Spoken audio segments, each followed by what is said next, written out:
중소형주의 실적 발표 이어지고 있는데요. 투시 구간대 윈팩이라는 종목이 실적을 내놓고 현재 급등으로 돌아서는 흐름 보여주고 있습니다. 지난해 흑자 전환했다라는 소식인데요. 영업이익 8,921억 원을 기록하면서 지금 8,921만 원입니다. 기록하면서 현재 상한가 부근까지 좀 올라서는 흐름 보여주고 있습니다. 그럼 내일장 미리 보기로 이어가 보도록 하겠습니다. 오늘 함께 해주실 분은요. 내일장 미리 보기 대신증권의 이경민 연구원입니다. 연구원님 안녕하세요. 예, 안녕하십니까.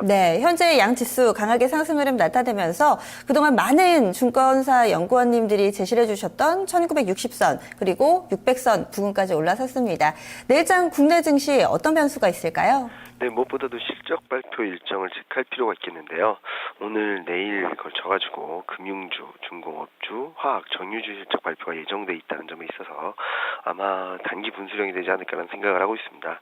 특히 오늘 장마감 이후 신한지주, 그리고 내일은 KB금융, SK이노베이션 실적 발표가 예정돼 있는데 이들 업종 같은 경우는 최근 실적 불확실성이 컸던 금융주의 대표 종목이라는 점, 그리고 에너지주의 대표 종목이라는 점에 있어서 향후 실적이라든지 주가 흐름을 가늠할 수 있는 변화의 포인트가 아닌가 생각을 하고 있습니다. 이런 흐름 가운데서 시장 측면에 있어서는 1960선 한참 여부를 체크하실 필요가 있겠습니다.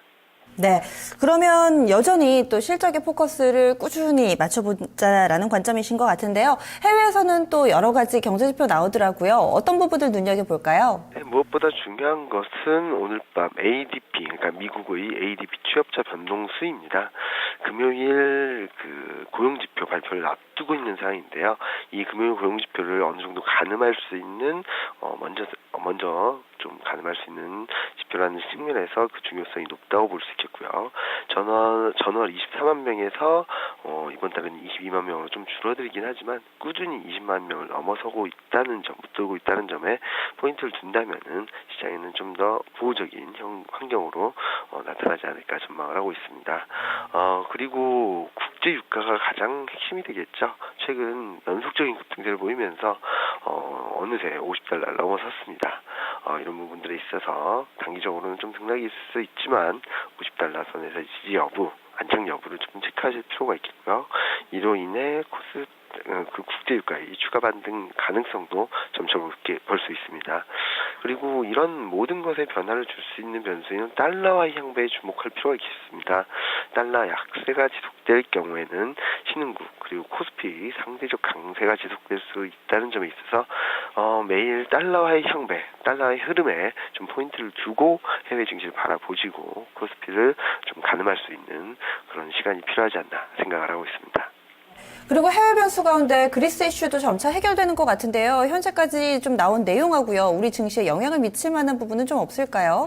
네, 일단 그리스가 당초 예상했던 것보다 더 온화한 태도, 그러니까 트로이카와의 부채 재협상을 강경하게 내비치는 데서 한 발 물러섰습니다. 이런 부분들은 협상의 여지를 높여주는 부분이고요. 그에 따라서 추가적으로 안도 심리가 더 커질 수 있는 여건이 만들어지고 있지 않나 생각을 하고 있습니다. 다시 말씀드리자면은 심리적인 안도감을 줄 수 있다는 측면에서 3월부터 시작되는 ECB QE 정책에도 힘이 실릴 가능성이 높지 않나 생각을 하고 있습니다.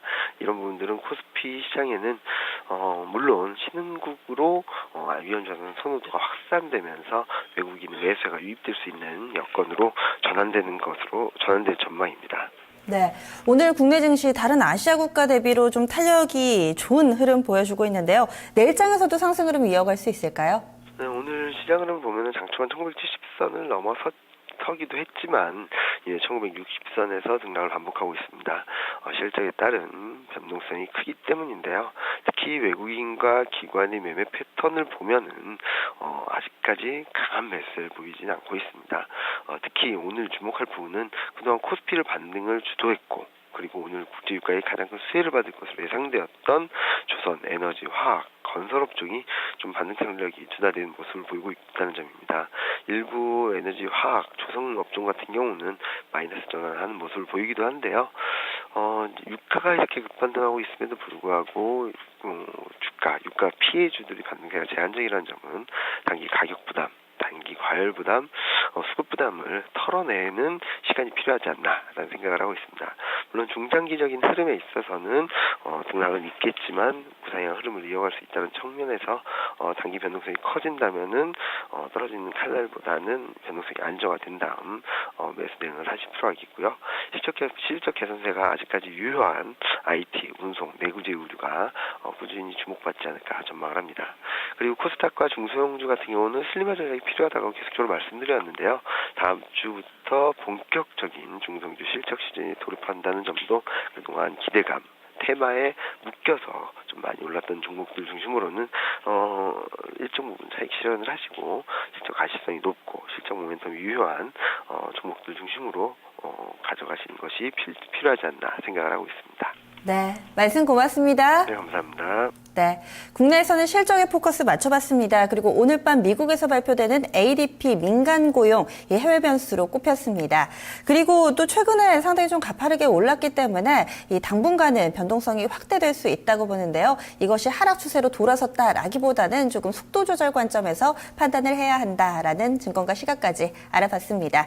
조금 전에 윈백에 대해서 좀 언급드렸는데요. 다시금 정정해서 지난해 영업이익 말씀드리면은요, 8,921만 원입니다. 이 9천만 원 정도 나오는 거고요. 전년 대비 흑자 전환, 현재 윈팩 주가 12.68% 급등하는 흐름 보여주고 있습니다.